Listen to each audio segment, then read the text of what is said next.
வணக்கம் நண்பர்களே, நான் ஜெஸ்ஸி ஜோலி. இன்றைக்கி நம்ம ஒரு கேக் தான் பண்ண போகிறோம். என்னோடய சன்னுக்கு இன்றைக்கி பிறந்த நாள். அவனுக்கு நான் ஒரு சாக்லேட் கேக் செய்ய போகிறேன். இதில் வந்து நீங்கள் இது வரைக்கும் செஞ்சுருக்க மாட்டீங்க இந்த மாதிரி ஒரு கேக்கு. அந்த மாதிரி ஒரு கேக் இது வந்து ஜாக்ஃப்ரூட் சீட்ஸ்னால நான் பண்ண போகிறேன். இது ரொம்ப டேஸ்ட்டாக இருக்குது. ரொம்ப ரொம்ப டேஸ்டியான ஒரு கேக்கு. கண்டிப்பாக நீங்கள் ட்ரை பண்ணுங்கள். இப்போ வந்து ஜாக்ஃப்ரூட்டோட சீசன், அதனால் அதோட சீட்ஸ் எல்லாம் கண்டிப்பாக கிடைக்கும். எல்லாருக்குமே பிடிச்ச ஒரு விஷயம் தான் ஜாக்ஃப்ரூட்டுன்றது. அப்போ அந்த சீட்ஸை வேஸ்ட் பண்ணிடாதீங்க. அதில் ஒரு கேக் பண்ணி பாருங்கள். நம்ம வந்து எல்லா இன்க்ரீடியன்ஸும் ஒரு 100 கிராம் எடுத்திருக்கோம். அதில் மெயின் இதுதான். ரொம்ப டேஸ்டியான கேக்கு. கண்டிப்பாக ட்ரை பண்ணுங்கள். எப்படி செய்யலான்னு பார்க்கலாம் வாங்க. 100 கிராம் டெமரரா சுகர் எடுத்திருக்கேன். 100 கிராம் கேஷ்நட்டு, 100 கிராம் பாதாம் நான் பால் ஊற்றி அரைச்சி வச்சுருக்கேன். 100 கிராம் வந்து நம்ம வந்து இந்த பலாக்கொட்டை, இதை வந்து நல்லா க்ளீன் பண்ணி தோலெல்லாம் எடுத்து சின்னதாக கட் பண்ணி 100 கிராம் வச்சுருக்கேன். 100 கிராம் ஆயில், ரீஃபைண்ட் ஆயில் வச்சுருக்கேன். இப்போ வந்து பிஸ்கெட்டு, ஓரியோ பிஸ்கெட்டு 4 சின்ன பேக்கெட் இருக்கு. இப்போ இதை வந்து நான் மிக்சியில் பொடிக்க போகிறேன்.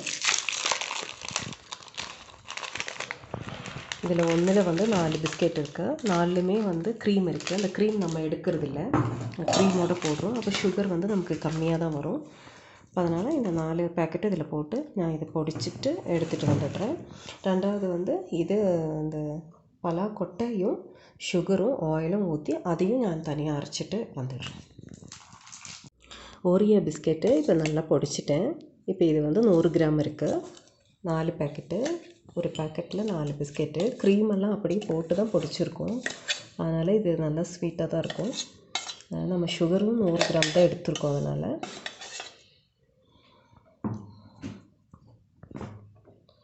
அதே மாதிரி நம்ம பலாப்பழ கொட்டை, சுகரு, டெமரரா சுகர் தான் எடுத்திருக்கோம். அதுக்கப்புறம் வந்துட்டு ஆயில் 100 கிராம் எல்லாமே போட்டு அரைச்சி கொண்டு வந்திருக்கேன். இதுவும் நம்ம இதில் மிக்ஸ் பண்ணுறோம்.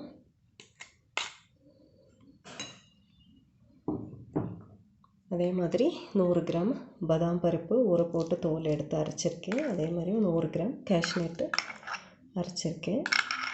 இதையும் நம்ம இதில் போடுறோம். இது வந்து நம்ம பால் ஊற்றி கலக்கலாம். இப்போ நான் கொஞ்சம் பால் ஊற்றி இதை வந்து நல்லா கட்டை இல்லாமல் கலக்க போகிறேன். இப்போது நான் ஒரு பட்டர் பேப்பர் கட் பண்ணி போட்டிருக்கேன். அதுக்கப்புறம் இதில் வந்து ரீஃபைண்ட் ஆயில் நான் அப்ளை பண்ணியிருக்கேன். இதுக்கு மேலே நம்ம வந்து கொஞ்சம் மைதா போட்டுடலாம். இந்த மைதாவை வந்து நம்ம எல்லா இடத்துக்கும் கொண்டு வரணும். அப்போது சீக்கிரமாக அது கேக்கு எடுக்க முடியும்.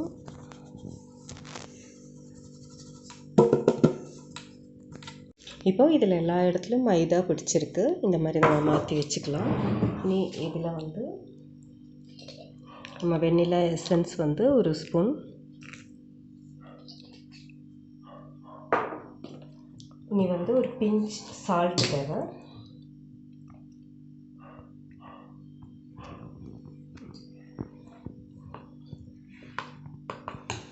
இனி வந்து பேக்கிங் பவுடர் வந்து 1 டீஸ்பூன்,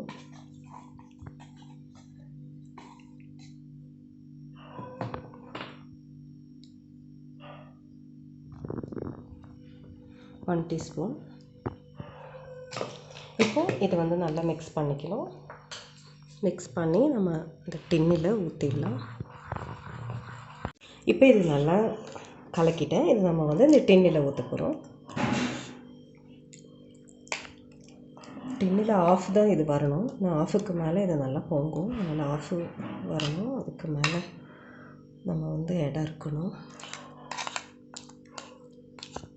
இப்போ இது நல்லா போட்டாச்சு. இப்போ இது கொஞ்சம் டிப் பண்ணிக்கலாம். ஏன்னா ஏர் பபிள்ஸ் வரும்னு சொல்லி நம்ம கொஞ்சம் டிப் பண்ணிக்கலாம். இனி நம்ம வந்து இதை பேக் பண்ணுறதுக்காக நம்ம வந்து ஓவன் வைக்கிறதில்ல, நம்ம ஒரு பாத்திரத்தில் வைக்க போகிறோம். இப்போ ஒரு பாத்திரம் வச்சுருக்கேன். இது 10 நிமிஷமும் இது சூடாகிட்டே இருக்குது. அதுக்குள்ளே ஒரு ரிங் வச்சுருக்கேன். அந்த ரிங்க்கு மேலே நம்ம கேக் டின்னை வைக்க போகிறோம். இனி வந்து நம்ம 1 ஹவர் ஸ்லோவில் நம்ம வந்து இதை வேக வைக்க போகிறோம். 1 ஹவரில் நம்ம வந்து ரொம்ப ஸ்லோவில் தான் வைக்கணும் கேக் எப்பவுமே. இதுக்கு மேலே வந்து ஏதாவது வெயிட் நம்ம வைக்கணும்.